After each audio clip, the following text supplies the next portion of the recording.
Hi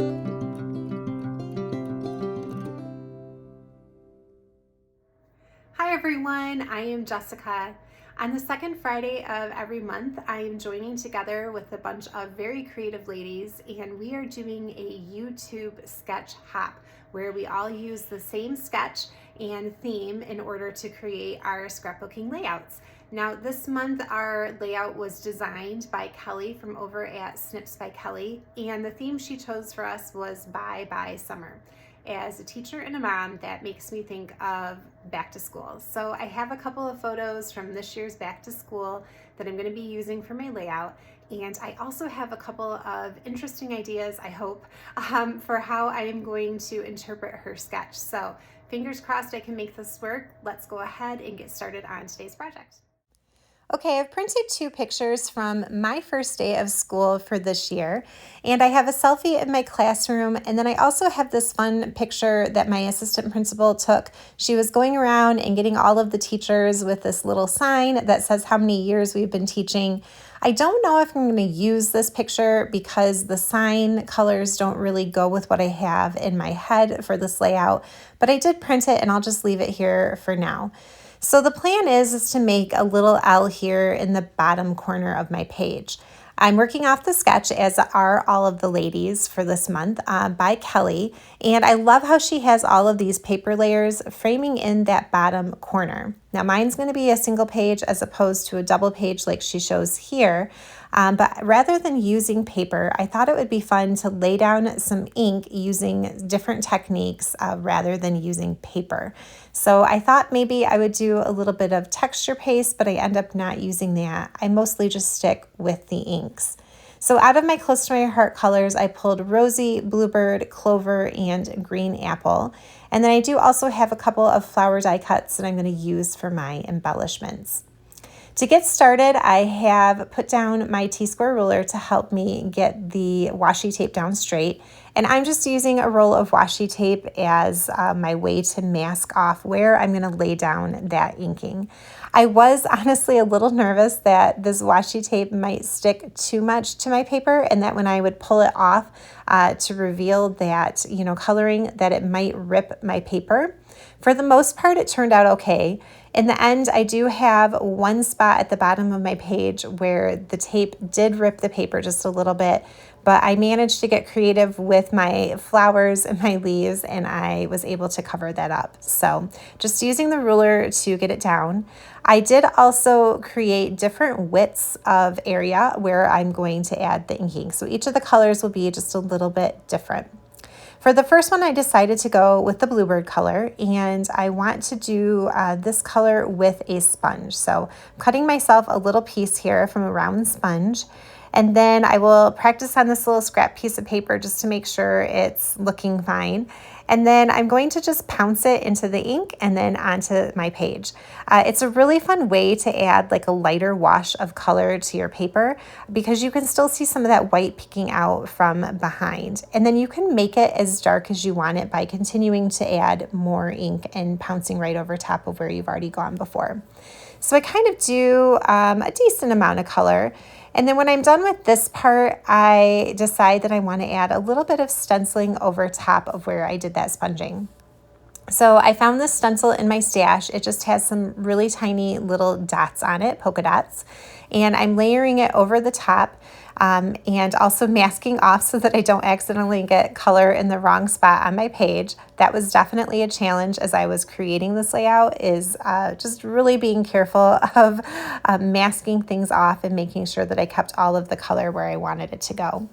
But I want this to be subtle, so I'm just kind of lining up my stencil as I move up my column here, and I just keep adding a little bit more of that Bluebird ink, and so that way you can see some of those dots over top of the sponging, and it ends up looking really fun.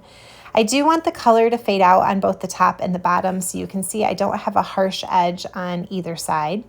And one thing that was also a challenge was inky fingers. Oh my goodness, I ended up smudging my paper in a couple of different spots as I was working on this layout because I just had ink everywhere on my hands, on the washi tape. And so I really tried to be conscientious about wiping my hands off, wiping off that washi tape before grabbing a hold of it. But even so, I do end up with a few finger smudges. Again, I try to cover them with my flower embellishments, but some of them still show through, but that's fine. Okay, so now I'm trying to decide what my next color and technique will be, and I decide to go with the pink. So I'm gonna grab this rosy color here, and I'm gonna make this one a narrower column than that blue. So again, using my T-square ruler, and I did actually reuse that washi tape again. Eventually it got a little too dirty and not sticky enough, and I did kind of toss it and start over with some new washi tape. But I was able to reuse my pieces a couple of times each before needing to get some new ones. So for the rosy color, I am going to lay down the ink using my blending brush. Again, a couple of pieces of scrap paper to make sure it stays right where it needs to be. And this one was really fast because that blending brush picks up a lot of nice ink color there, and it lays it down very quickly. I did get a bit of a harsh blob there where I first touched down to the paper, and I know better. I should have been a little bit more careful about that. So you'll see that moving forward here, I kind of start off on my scratch paper first before I move it over to my layout. But that's okay. I don't, stress too much about having that darker piece of color there because by the time I'm done working with this, it ends up it looks fine. It's kind of organic and has like a range of light and dark all the way up and down that column. Now, before I remove my washi tape mask here, I decide I want to do a little bit of stamping over this color. So I did stenciling over that first one. This time I'm grabbing this little lined pattern stamp, and I'm going to stamp over the top of this. Just kind of like to hold my carrier sheet over it to make sure I can see what it's going to look like. And I do like the way that those lines look. Now, I actually haven't really used this particular stamp before, and I didn't realize that it maybe had like a little bubble or something in it, and so it wasn't stamping perfectly, and that was fine. It actually ended up looking really cool. So what I made sure to do was just to kind of shift my stamp from side to side so that that same imperfection wasn't showing up in each spot, but that it kind of moved it all around that column. Later in the close-ups, you might be able to see that a little bit better, but it just kind of has a few spots where it skips and doesn't get all of the stamp down on the page. All right, I turned to another stamp set for my stash, and I found this fun border stamp that has like a bunch of little plus signs on it. And I'm gonna do just straight up stamping for my green column. So no inking on this one, no blending down to the paper first, just green. So I put that row of clover there, and this is what I have so far. In that gap between the blue and the pink, I am going to do a little bit of stitching. So if you're kind of wondering why I have them spaced out strangely, that is why.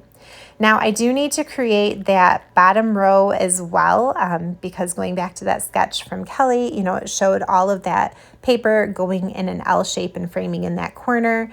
And when I went to do the bottom, I pretty much just repeated what I had done before, again, varying the widths of everything, but repeating all the same stenciling, stamping that I had done with the colors before. I had to do a lot of masking for that bottom one just to kind of show where everything ended up intersecting there in that corner. I did also add a row of Bluebird hearts. And I didn't end up loving where everything kind of came together in that bottom corner. So I'm thinking I might try to cover some of that with my flower die cuts here when I end up cutting those out, because it just looks a bit like a hot mess down in that corner. But it's still, overall, I am very happy with the way that the color went down on the page and how fun this is looking. This is a great way, if you don't have the pattern paper and the color that you need, just to kind of bypass all of that and use your inks instead to create your scrapbooking page. Except for the paper that I used on my die cuts and then to frame both my page and my photo, I really didn't use any pattern paper, or I didn't use any pattern paper, and very little cardstock on this layout. So it was mostly ink, and that was a lot of fun. Okay, like I said, I am going to add one more row, one more column here, but this one is going to be done with some stitching. So I picked some floss that kind of matched the green apple color. That way I have a darker green and a lighter, brighter green too.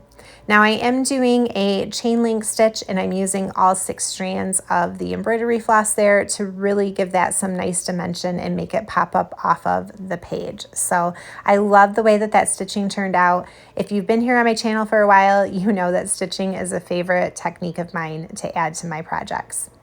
Okay, I decided that I wanted to mat my layout here with some Bluebird cardstock and also my photo. So I went ahead and gutted that out, and then I used that inner piece that I had gutted as my to cut a photo mat for my picture. And then I needed to trim down that white page, the 12 by 12 white page, in order to have that frame show. And I thought, rather than just cutting off a little bit from each side, I am going to do another one of my favorite techniques that adds a little bit of distressing to the edge. So rather than using my edge distressing tool, I am just using a stylus tool here. And I'm flipping my paper upside down, and then I'm using that stylus tool to push into the track of my old paper trimmer. And if I go over it about twice, it will cut that paper, but it doesn't cut it cleanly. Instead, it creates a really nice little distressed edge there. And so it's a lot faster than running a distressing tool across the edge of your paper, and also a whole lot cleaner, because I always end up with paper dust everywhere when I use my edge distressing tool. So I did that to all 4 sides, and I believe I cut off a total of a 1/2 inch. So this white page is now 11.5 by 11.5, just so that I can have that 1/4 inch border of blue showing. And then I'm using my finger just to kind of push against that ruffled edge to really make sure that the distressing is showing.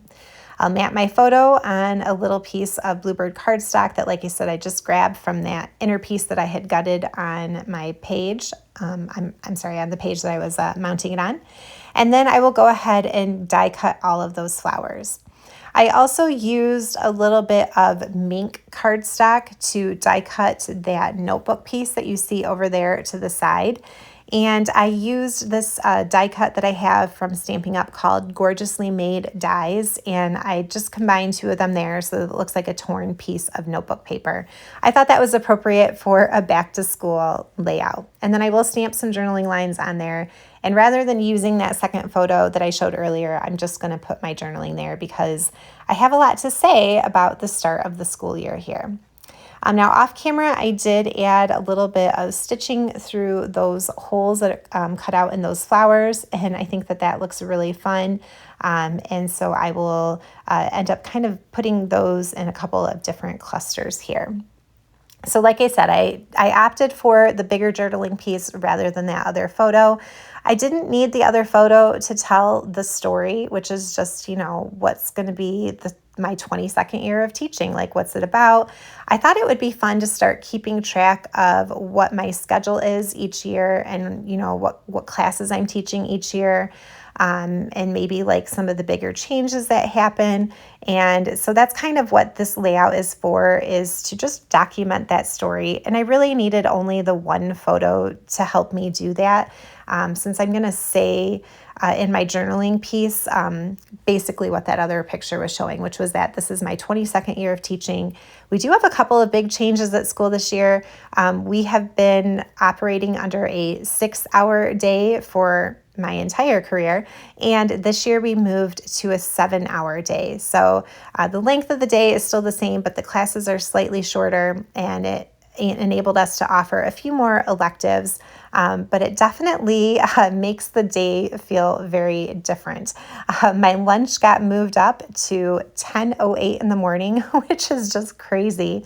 And by the time I am beginning my second class after lunch, it is still not even noon yet. So it just makes the day feel very different. And I definitely have a lot to record about, you know, how the beginning of the school year has gone, which otherwise has been fabulous. I really like my kids this year, but just, a lot of really big changes that I wanted to tell in the story of this layout.